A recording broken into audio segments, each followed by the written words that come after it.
بسم اللہ الرحمن الرحیم۔ السلام علیکم ناظرین، سردی کا موسم شروع ہو رہا ہے اور جیسے جیسے سردی بڑھ جاتی ہے تو ہم اپنی عبادتوں میں سستی اور کاہلی دکھانے لگتے ہیں۔ لیکن آج کی ویڈیو میں ہم آپ کو کچھ ایسے مسائل بتائیں گے جو سردی سے متعلق ہیں۔ اللہ پاک شرعی احکامات کی پاسداری کی توفیق عطا فرمائے ہمیں۔ تو ہم اپنی ویڈیو کا باقاعدہ آغاز کرتے ہیں کہ ضروری فقہی مسائل کی معرفت ہر مسلمان مرد و عورت کے لیے ضروری ہے، اور اس حوالے سے علماء کرام نے مستقل کتابیں تحریر کی ہیں۔ یہاں بعض ان مسائل کا ذکر ہم کر رہے ہیں جو سردی سے متعلق ہیں۔ اللہ تعالیٰ شرعی احکامات کی پاسداری کی توفیق عطا فرمائے، اور ہم شروع کرتے ہیں جناب وضو سے متعلقہ جو مسئلہ ہے وہ ہم آپ کو پہلے بتاتے ہیں کہ وضو کے مستحبات ہیں۔ ان میں سے یہ ہے کہ پانی بہاتے وقت اعضاء پر ہاتھ پھیرے، بالخصوص سردی میں کوہنیوں اور ایڑیوں کا خاص خیال رکھیں کہ موسم کی خنکی کے سبب یہ مقام عموماً خشک ہوتے ہیں۔ بعض اوقات ان مقامات سے پانی اوپر سے گزر جاتا ہے اور کھال بدستور خشک رہ جاتی ہے۔ تو اس کے بعد ہم دیکھتے ہیں غسل سے متعلق مسئلہ۔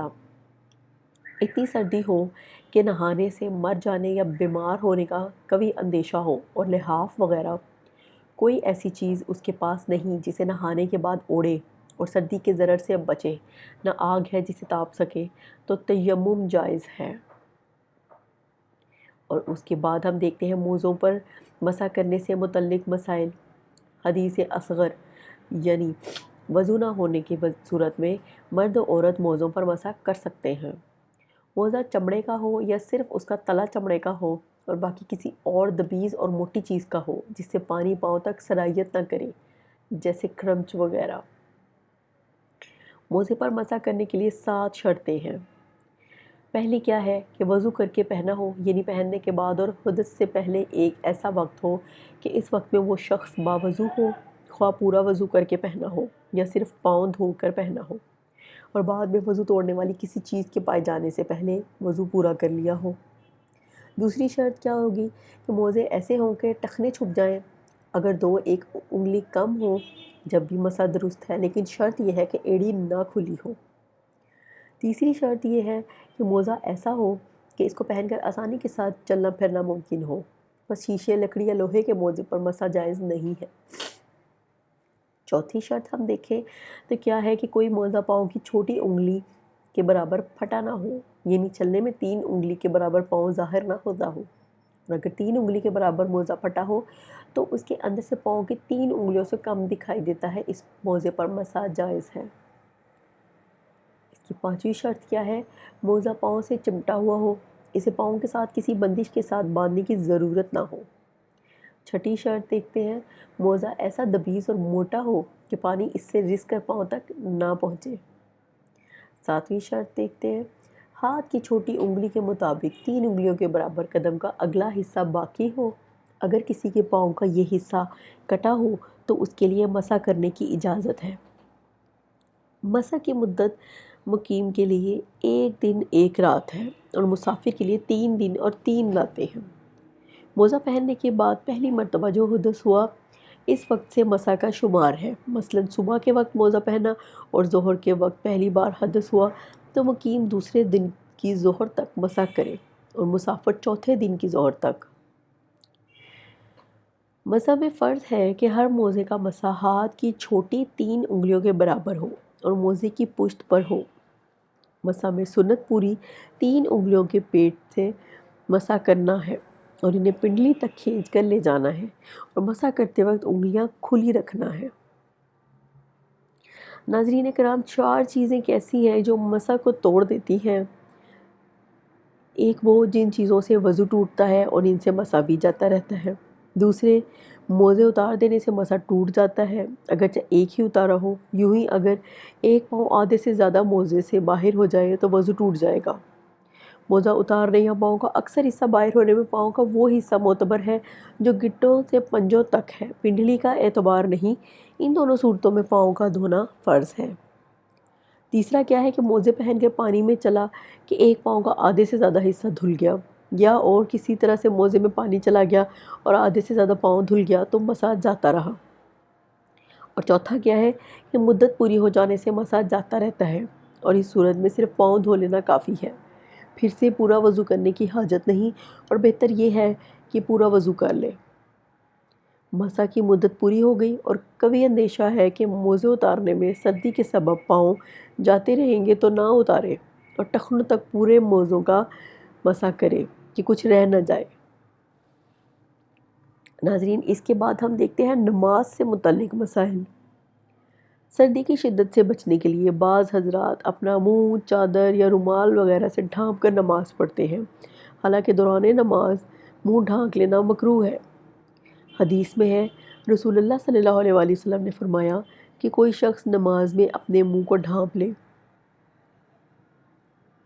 موسم سرما میں لوگ سردی سے بچنے کے لیے چادر، مفلر وغیرہ حالت نماز میں بھی پہنے ہوئے ہوتے ہیں، اس میں کوئی حرج نہیں، لیکن اس بات کا خیال رکھنا چاہیے کہ چادر یا مفلر وغیرہ سر یا کندھے پر اس طرح ڈالا جائے کہ اس کے دونوں کنارے آگے کی طرف نہ لٹک رہے ہوں، کہ اسے صدل کہتے ہیں، اور حالت نماز میں صدل یعنی کپڑا لٹکانا مکروہ تحریمی ہے۔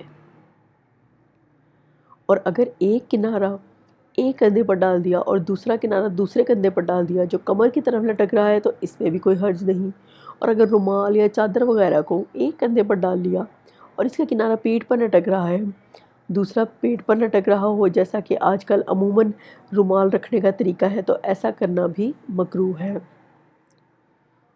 حدیث میں ہے، رسول اللہ صلی اللہ علیہ وآلہ وسلم نے نماز میں صدل سے منع فرمایا۔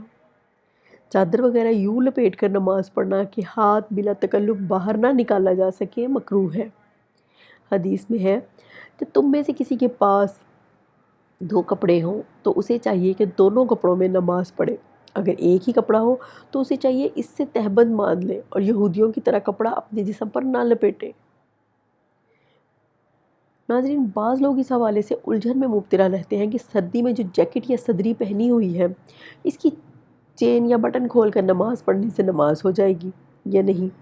اس حوالے سے علماء فرماتے ہیں کہ انگرکھے پر جو صدری یا چوغا پہنتے ہیں اور عرف عام میں ان کا کوئی بٹن بھی نہیں لگاتے اور اسے معیوب بھی نہیں سمجھتے تو اس میں بھی حرج نہیں کہ یہ خلاف معتاد ہے۔ اب ہم دیکھتے ہیں جماعت سے متعلق مسئلہ۔ عاقل بالغ آزاد قادر پر جماعت سے نماز پڑھنا واجب ہے، بلا عذر جماعت چھوڑنے والا گنہگار ہے۔ جماعت کو چھوڑنے کی بعض عذر ہیں، ان اعذار میں اگر کوئی عذر پایا جائے تو جماعت چھوڑنے میں گناہ نہیں ہوتا۔ من جملہ ان اعذار میں سے ایک عذر سخت سردی بھی ہے۔ حدیث پاک میں ہے، حضرت ابن عمر رضی اللہ تعالیٰ عنہ سے روایت ہے کہ آپ نے ایک سرد رات میں مقام زجنان میں پڑاؤ ڈالا، پھر آپ نے اعلان کرنے والے کو اعلان کرنے کا حکم دیا، لوگ اپنے اپنے ٹھکانوں میں نماز پڑھ لیں۔ پھر حضرت ابن عمر نے فرمایا، نبی پاک صلی اللہ علیہ وآلہ وسلم جب سفر میں ہوتے اور رات بہت ٹھنڈی یا بارش والی ہوتی تو آپ اعلان کرنے والے کو یہ اعلان کرنے کا کہتے کہ سب اپنے اپنے ٹھکانوں میں نماز پڑھ لو۔ اب اس کے ساتھ ہی ہم چلتے ہیں جناب روزے سے متعلق مسئلہ۔ کسی عارضی عذر مثلاً بیماری وغیرہ کی وجہ سے رمضان المبارک کے روزے رہ گئے ہوں تو سردی کے موسم میں ان کی قضا بآسانی کی جا سکتی ہے کہ دن چھوٹے ہو جاتے ہیں اور یوں روزہ آسان ہو جاتا ہے۔ بعض بوڑھے موسم گرما میں رمضان آنے کی صورت میں روزہ رکھنے کی طاقت نہیں رکھتے تو وہ روزے کی جگہ فدیہ دے دیتے ہیں، حالانکہ ان میں سے ایسے بھی ہوتے ہیں جو موسم سرما میں دن چھوٹا ہونے، موسم سرد ہونے کی وجہ سے روزہ رکھنے پر قادر ہوتے ہیں۔ ایسے عمر رسیدہ لوگ بھی کفارہ نہیں دے سکتے بلکہ گرمیوں میں قضا کر کے سردیوں میں روزے رکھنا ان پر فرض ہے۔ بعض عمر رسیدہ لوگ ماہ رمضان گرمی کے موسم میں آنے کی وجہ سے لگاتار مہینے بھر کے روزے نہیں رکھ سکتے مگر 1-2 دن بیچ کر کے رکھ سکتے ہیں، تو ان پر فرض ہے کہ جتنے رکھ سکیں اتنے رکھیں اور جتنے قضا ہو جائیں تو سردیوں میں رکھ لیں۔ الغرض روزے کے بدلے کفارہ اس وقت ہے کہ روزہ نہ گرمی میں رکھ سکیں نہ سردی میں، نہ لگاتار اور نہ متفرق۔ اس کے ساتھ ہم چلتے ہیں جناب حج اور عمرے سے متعلق مسائل کی طرف۔ تو حج و عمرے کے مسائل میں بھی سردی کے بنا پر تخفیف ہوتی ہے۔ چنانچہ عام حالات میں جس جرم میں دم کا حکم ہے، وہ جرم اگر بیماری یا سخت گرمی یا شدید سردی یا زخم یا پھوڑے یا جوؤں کی سخت ایذا کے باعث ہوگا تو اصطلاح شریعت میں جرم میں غیر اختیاری کہتے ہیں، اور اس میں اختیار ہوتا ہے کہ دم کے بدلے 6 مسکینوں کو ایک ایک صدقہ فطر دے دے، یا دونوں وقت پیٹ بھر کے کھانا کھلا دے، یا 3 روزے رکھ لے۔ لا علمی کی وجہ سے سردی کے موسم میں حالت احرام میں ہونے کے باوجود بعض محرم سویٹر استعمال کر لیتے ہیں، بعض سوتے ہوئے کمبل اپنے منہ پر اوڑھ لیتے ہیں، حالانکہ احرام میں یہ امور ممنوع اور ناجائز ہیں۔ اس حوالے سے چند مسائل درج ذیل ہیں کہ محرم نے سلا کپڑا 4 پہر کامل پہنا تو دم واجب ہے۔ اس سے کم تو صدقہ اگرچہ تھوڑی دیر پہنا اور لگاتار کئی دن تک پہنے رہا، جب بھی ایک ہی دم واجب ہے، جبکہ یہ لگاتار پہنا ایک طرح کا ہو، یعنی عذر سے یا بلا عذر، اور اگر مثلاً ایک دن بلا عذر تھا، دوسرے دن با عذر یا بالعکس، تو 2 کفارے واجب ہوں گے۔ اگر دن میں پہنا رات میں گرمی کے سبب اتار ڈالا، یا رات میں سردی کی وجہ سے پہنا دن میں اتار ڈالا، باز آنے کی نیت سے نہ اتارا تو 1 کفارہ ہے، اور توبہ کی نیت سے اتارا تو ہر بار میں نیا کفارہ واجب ہوگا۔ یوں ہی کسی ایک دن کرتا پہنا تھا اور اتار ڈالا، پھر پاجامہ پہنا، اسے بھی اتار کر ٹوپی پہنی، تو یہ سب ایک ہی پہننا ہے، اور اگر ایک دن ایک پہنا دوسرے دن دوسرا تو 2 کفارے واجب ہیں۔ علامہ شامی لکھتے ہیں، احرام کی حالت میں چہرے کا کل یا بعض حصہ چھپانا حرام ہے۔ پورے چہرے یا سر ایک دن یا ایک رات چھپانے سے دم لازم ہوتا ہے، اور ایک دن سے کم میں صدقہ لازم ہوتا ہے، اور عورت بھی اس مسئلے میں شامل ہے، اور وہ بالاجماع اپنے چہرے کو نہیں چھپائے گی۔ جی تو ناظرین، یہ تھے کچھ احکامات عبادات کے حوالے سے جو ہم سردی کے موسم میں اپنی سردی کی شدت کی وجہ سے یا اپنی سستی کی وجہ سے ہم اپنی عبادات کو نظر انداز کرتے ہیں، یا ہمیں کچھ ایسی چیزیں پتہ نہیں ہوتی۔ تو آج امید کرتے ہیں کہ آپ کو ہماری اس ویڈیو کے توسط سے آپ کو وہ چیزیں بھی پتہ چل گئی ہوں گی جو کہ ممنون ہیں، جو کہ نہیں کرنی چاہیے اور جو کرنی چاہیے۔